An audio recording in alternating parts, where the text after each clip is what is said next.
Shilyu Sirius Taurus moon, and this is Venus. Our moon is opposing Pluto. Venus in the 12th house, 18 degrees. Um, so, a little bit, I want to introduce to you something that I saw with Venus on this degree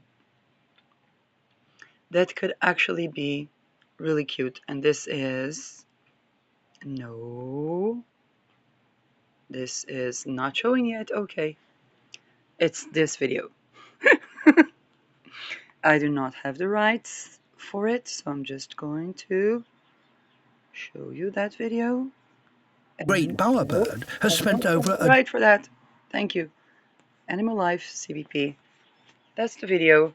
It's on my Facebook, so you can click the link. And I just find it very descriptive of Venus 18 degrees. Because it talks about toxic relations. So while we are uploading a video, let's continue from where we left with the comment about zero wave science, because Discover Venus 18 Greenland's degree vast Aquarius can be Arctic a wilderness wonderful with time secret to atlas, sail among giant unroot icebergs, our explore toxic remote beliefs about fjords, relations. and While I am speaking, a little bit of an anonymous consultation in a group that had to do with financial violence between divorcees or people are about to get divorced. And it connects to something that I see men undergoing. Um, so, this is. Uh, um, um,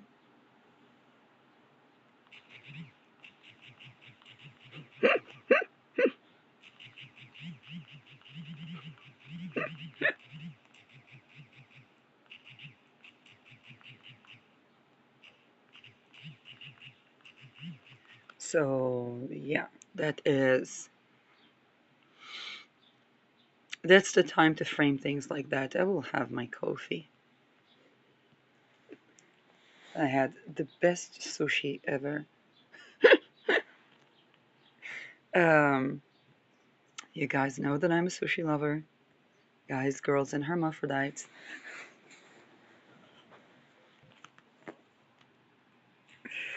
Um, and here is the thing. The, the Uranus at the end of Taurus, which Venus now rules, when we have divorces, and I know that mostly women file divorces, um, but it's kind of like the man divorces the feminine before she divorces. The man divorces honoring the feminine before she divorces. Um, and I'll give you a study case. Classic, let's say the classic Israeli couple that is going through divorce right now. People that are going to feel called out personally, you're not called out personally. It's a theme, it's an ongoing theme. How many people went to Thailand? How many people are dealing with that right now? And and that can be because when the woman is divorcing, she's not divorcing the man. She's divorcing the worldview of the man. She's divorcing the ways of the man that perhaps even have changed since she met him. She's divorcing the old version of herself. She's divorcing the worldview of the man. She's divorcing the society context in which the man is growing. She's divorcing her female friends that were in the patterns of those society. She is sometimes divorcing some of her family members that were not really seen that that society. She is, and she is in many cases, even if she has a lover, not really reunionizing yet um, with with the reality that she does want. She's in the path to going where she does want. Now, here's the thing: where she is, where she does want, who knows if it's not the same man that's going to suddenly get that gnosis and be with her there.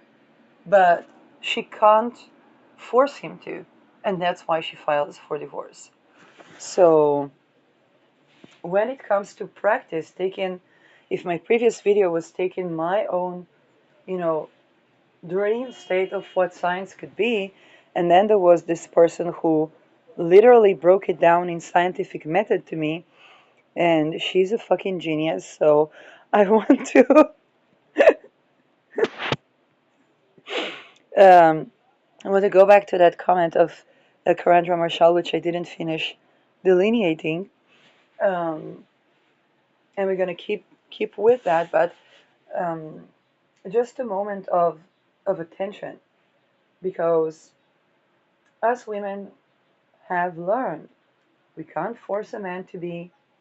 There was even a nice meme thread that said, uh, "People and shoes. If they hurt us, it means they're not our size." As a relational astrologer that recently learned that Moon Nakshatra compatibility is also down there, so it is quite interesting insight. And our size, that it's not about how big or small someone is, but does it match well? Is it compatible? Um, do we do we go well together? Now, I know Aquarius is the sign they're like, well, we can add an instrument, we can add a technology. I'm like, hey, yeah, why not if that works? Um, and it's also something I spoke about in previous video, how certain technology was taking up sovereignty in the face of the grand missing. Um, and And then as Uranus ingress to the union sign Taurus, is ruled by Venus in its physical form, embodiment, then a lot of people went from the vibrating thing to relaxed arousal. And then we weren't just divorcing our, let's say, what was it? I'm not going to call it in its name.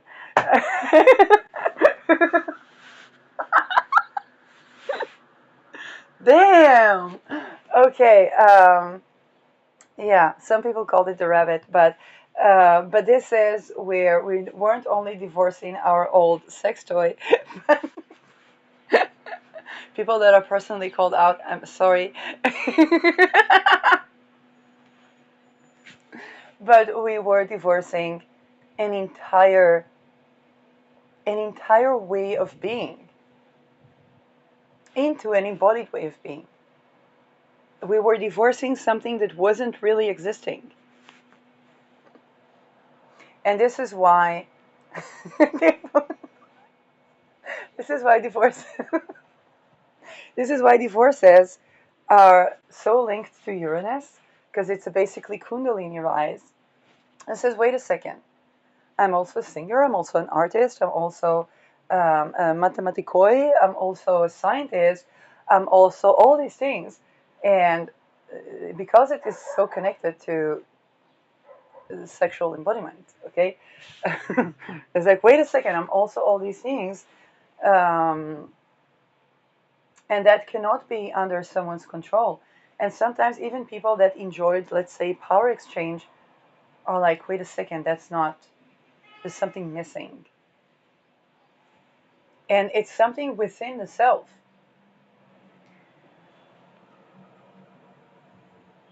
It does make extortion calls go bankrupt because there's nothing to extort on. Okay, many addictions were overlaid on that, and many type of teachings and even coaching was overlaid on control, or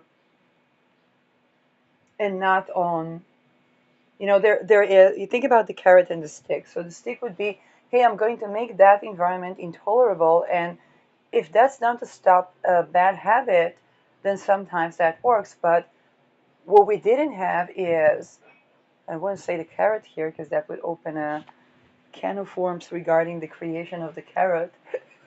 And as a half orange person, um, that's a problem.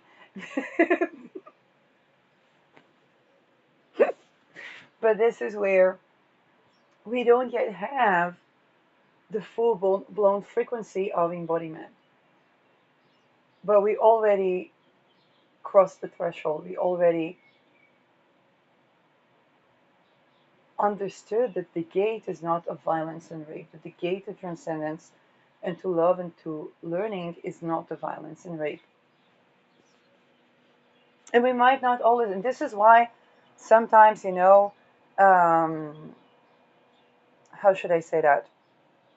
Sometimes the most pacifist people speak so violently because they're not there yet. They know what they want, but they're not there yet. And I think that this marks certain types of separations from toxic relations that are separations from an entire toxic.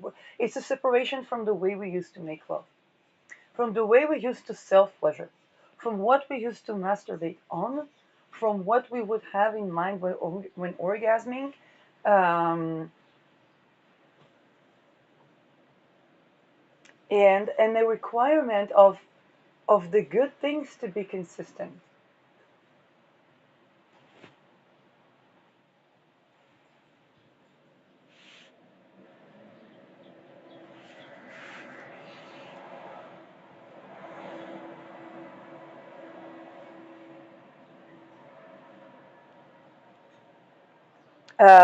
I had on this Friday. I had a little energy conversation, and I was making an essential oil blend, and there was somebody who was trying to show me that it doesn't work. But then it's like, oh, that doesn't work, that doesn't work. And then I used my own essential oil blend and used it on my feet, and it reduced the inflammation. And then I actually went to buy socks, which I was resisting buying before that. I need to remove those now. And there was just something, and I was like, well, you see, that does work. Because before I put my own oils, I wasn't really relaxing into anything.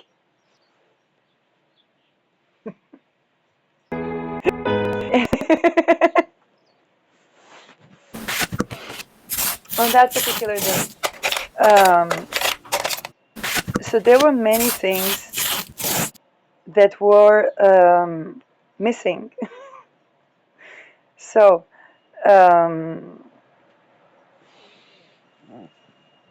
and and before there is, let's say, divorcing of a person, there is divorcing of patterns within ourselves, and those are the meaningful divorces. And the people that weren't aligning with that, okay, they are the people that basically that we divorce. um, but then there are the people that are aligning with that, which is also interesting. However, this alignment has to be consistent.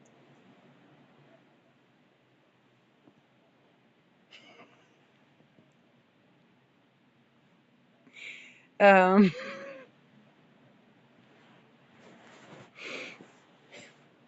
okay, people are being funny. But this is something that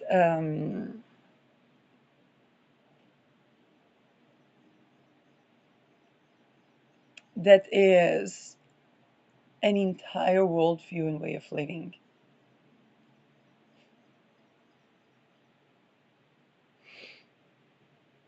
I stopped at no forcing field excitation into a natural states, which basically meant the what I was talking about people going from those toys that prided themselves in forcing an orgasm to something that is relaxed arousal. Um, no extraction beyond natural coherence threshold. And here's the thing: when we have something missing, we can go to extreme. Also sexually, there it lays on something missing when it comes to embodiment. Um, Now again, there is the extreme, that there is the peak, and there is the, how should I say that? It's the difference between manic state and happiness. Okay, I need to go to the bathroom. Um, but this is, and of course, let Universal Symphony reveal itself through gentle entertainment. Okay, this is already sounds like sex positive instructions. Penrose field demand. These force measurements collapse wave functions into approximations, and that's the thing. The approximation of happiness is manic. Okay, and let's just linger on that. And the difference is rape and misplaced arousal, or relaxed arousal and actual happiness, joy, contentment, that is needed to do anything, even if that thing is considered extreme.